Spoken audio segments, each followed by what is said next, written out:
मकर राशि फल नवंबर माह 2024। जन्म राशि मकर राशि है, तो आपके राशि का नवंबर के महीने का संपूर्ण आपको विश्लेषण बताएंगे। मकर राशि में शनि के 7.5 का उतरता हुआ ढैया का प्रभाव चल रहा है। शनिदेव वक्री थे। 15 नवंबर 2024 को शनि मार्गी हो जाएंगे, यानी कि जैसे ही मार्गी होंगे तो अब आप एक एक दिन यहां से आगे और काउंट करते चले जाइए, मतलब आपकी 7.5 की समापन का समय नजदीक आएगा। तो शनि के मार्गी होने से भी मकर राशि वाले जातकों के जीवन में आर्थिक समृद्धि का विस्तार होगा। पारिवारिक सुखद वातावरण का इजाफा होगा और आपके जीवन में आपके बातचीत का जो दायरा है वो बेहद सकारात्मक होगा, ताकतवर होगा और आपकी वाणी में एक लोकप्रियता आपको प्राप्त होगी। जो आपकी लोकप्रियता है वाणी का, ये आपको समाज में एक बेहतर पद प्रतिष्ठा की प्राप्ति करवाने में सहयोग करेगा। अन्य ग्रहों के भी राशि परिवर्तन नवंबर के महीने में होने वाले हैं, जैसे कि शुक्र का बुध वक्री होने वाला है, मंगल कर्क राशि में यानी कि आपके व्यापार हाउस में। तो इनके किस तरह से आपको प्रभाव फल की प्राप्ति होगी, सकारात्मक या नकारात्मक, विस्तृत विश्लेषण को आपको ध्यानपूर्वक समझना होगा। कार्यक्रम को अंत तक देखना होगा। समय का अभाव है तो आप इसे अपने वॉच लेटर में सेव कर सकते हैं और जब आपके पास टाइम हो तो आप इस कार्यक्रम को ध्यानपूर्वक देखें, समझें और इसका आप अपने जीवन में लाभ लें। मैं अरविंद दिव्यव्रत ज्ञान चैनल में आपका बहुत बहुत हार्दिक स्वागत करता हूं। नमस्कार, जय माता दी, जय श्री राम। इस चार्ट को आप देखें गौर से। मकर राशि के अनुसार गोचर ग्रहों के मूवमेंट को इस चार्ट में हमने स्थापित किया हुआ है, यानी कि कोई ग्रह अब बदलेगा तो जैसे आज वृश्चिक राशि में शुक्र हैं तो अब वो धनु राशि में जाएंगे। तो वृश्चिक से धनु में जाने का मतलब फर्क क्या होगा, परिवर्तन क्या होगा और किस तरह से वो आपके जीवन में बेहतर परिणाम दे सकते हैं। मकर राशि वाले जातकों के लिए शनि का अंतिम 7.5 का ढैया और शनि का वक्री से मार्गी होना, ये अपने आप में एक बेहद सकारात्मक इस महीने का केंद्र बिंदु आप इसे मान सकते हैं। 15 नवंबर के बाद शनि मार्गी होंगे और जैसे ही शनि मार्गी होंगे तो ये आपके आर्थिक स्थिति को सुदृढ़ बनाएंगे। धन का ग्राफ आपका बेहतर होगा। आमदनी बढ़े न बढ़े लेकिन खर्चे आपके कम हो सकते हैं, जिससे आपकी आर्थिक स्थिति अपने आप सुदृढ़ होगी। वाणी में एक विशेष तरह की लोकप्रियता आपको मिलेगी। आपके बातों को लोग नोटिस करेंगे, सुनेंगे और सुनना पसंद करेंगे। शुक्र ग्रह 7 नवंबर को वृश्चिक से धनु राशि में गोचर करेंगे।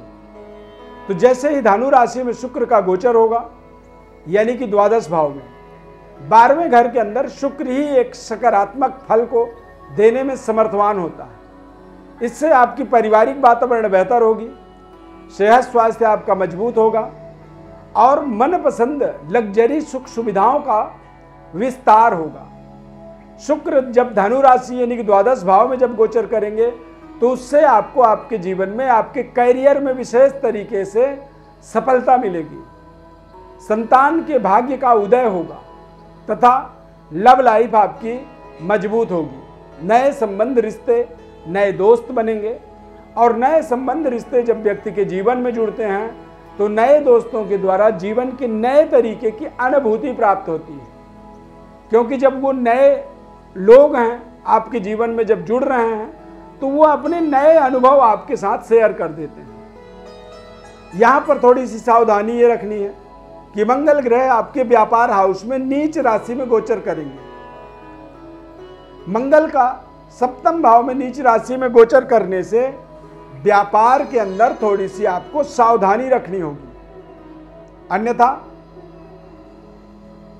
व्यापार का जो ग्राफ है वो थोड़ा नीचे जा सकता है, जिससे आपकी आर्थिक स्थिति के अंदर या बैंक बैलेंस के अंदर ग्राफ वहां पर भी नीचे जा सकता है, यानी कि बैंक बैलेंस थोड़ा सा आपका कम हो सकता है, या फिर जितनी मात्रा में बढ़नी चाहिए, क्योंकि मंगल सप्तम भाव में व्यापार हाउस में गोचर कर रहे हैं नीच राशि के होकर के।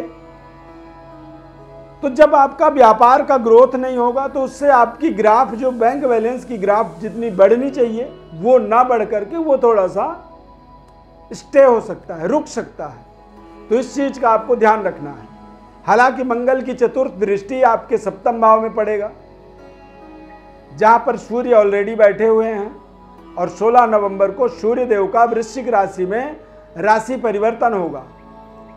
तो सूर्य जैसे ही तुला राशि से निकलेंगे तो आप समझिए कि आपके व्यापार के अंदर एक बड़ी डेवलपमेंट के योग बन जाएंगे। सबसे खूबसूरत बात यह है कि 7 नवंबर के बाद शुक्र का और बृहस्पति का स्थान परिवर्तन योग बनेगा, यानी कि शुक्र धनु राशि में गोचर करेंगे और बृहस्पति ग्रह वृषभ राशि में। शुक्र के घर में गुरु और गुरु के घर में शुक्र, ये एक प्राकृतिक संतुलन है, बाय नेचर एक सकारात्मक संतुलन आप इसे कह सकते हैं। बृहस्पति ग्रह द्वादश भाव के स्वामी हैं, जो कि पंचम भाव में विराजमान होंगे। शुक्र ग्रह पंचम भाव के स्वामी होकर के द्वादश भाव में, और दोनों ही अपने अपने जगह में बेहद शुभ फल देते हैं, बेहद शानदार सकारात्मक फल देते हैं, दोनों ही कारक हैं वहां के। तो दोनों ग्रहों का स्थान परिवर्तन राजयोग, ये आपको नवंबर में एक बड़ी सुख सुविधा, संसाधन और बड़ी समृद्धि से इंट्रोड्यूस कर सकता है, आपका परिचय करा सकता है। ये आपके जीवन में एक भारी भरकम डेवलपमेंट का एक अवसर आपको प्रदान कर सकता है।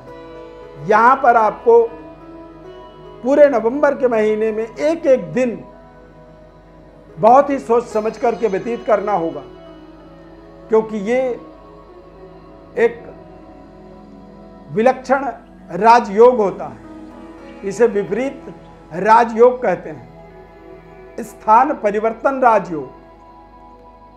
इस स्थान परिवर्तन राजयोग के माध्यम से करियर के अंदर इसका सबसे बड़ा इंपैक्ट पड़ने वाला है। चाहे आप कोई कारोबार कर रहे हैं या फिर चाहे आप कोई जॉब कर रहे हैं। जॉब कर रहे हैं तो जॉब में आपको एक बड़ी प्रमोशन की कल्पना करनी चाहिए। व्यापार कर रहे हैं तो व्यापारिक डेवलपमेंट की आपको योजना बनानी चाहिए।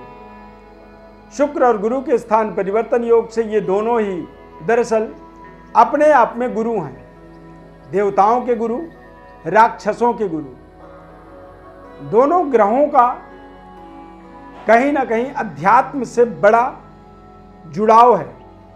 तो ऐसे समय में कोई बड़े यज्ञ अनुष्ठान का आयोजन भी आप कर सकते हैं।